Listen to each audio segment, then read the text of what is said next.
একজন মুসলিমকে বিয়ে করবে তুমি? বাবা, আমি ইসলাম ধর্মে কনভার্ট হব। কি বললে? এখানে ওর কোনো দোষ নেই।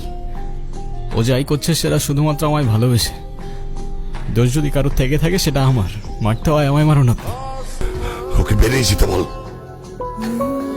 একটু থামো না বাবা, তুমি যাও তো এখন। প্লিজ আঙ্কেল, একটু বোঝার চেষ্টা করুন। আমি আপনার মেয়েকে কোনোদিন কষ্ট দিব না। আমি কথা দিচ্ছি আপনাকে, আমি আমার সবটা দিয়ে ওকে আগলে রাখবো। Out. I say get out, out. বাবা, 4টা বছর পরে সে এখন তুই মাপ চাচ্ছ, হাল ছেড়ে দিচ্ছ? তো আমি আর কি করবো, আমাকে একটু বলবা? একটু বোঝার চেষ্টা করো। তোমার আর আমার ধর্মটা আলাদা, জেনি। তোমার ফ্যামিলি কখনোই আমাদের সম্পর্কটা মেনে নেবে না। তুমি কি আমাকে ভালোবাসো না? আরে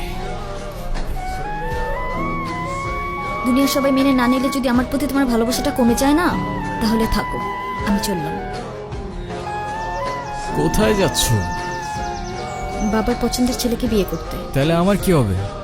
তুমি তো আর আমাকে ভালোবাসো না। বাসি, অনেক ভালোবাসি। পরিবার তো মানবে না। না মানুক,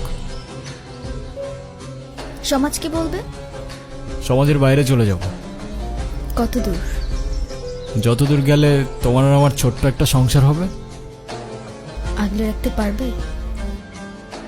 সারা জীবন।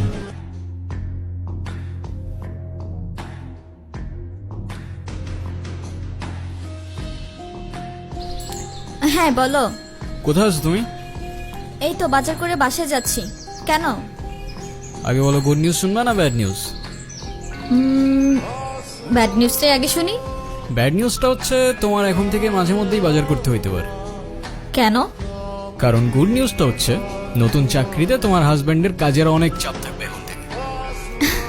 কংগ্রাচুলেশনস। কিন্তু স্যার, আমি আর বাজার করতে পারবো না। যত রেডি হোক না কেন, বাজার কিন্তু আপনাকেই করতে হবে। কেন, কি হয়েছে? আরে ধুর, আমি একদমই দামাদামি করতে পারি না। আজকেও 150 টাকা ঠকে আসছি। আপনারা কারা আর বাসার ভিতরে কিভাবে ঢুকেছেন? কারা বাসায়? হ্যালো,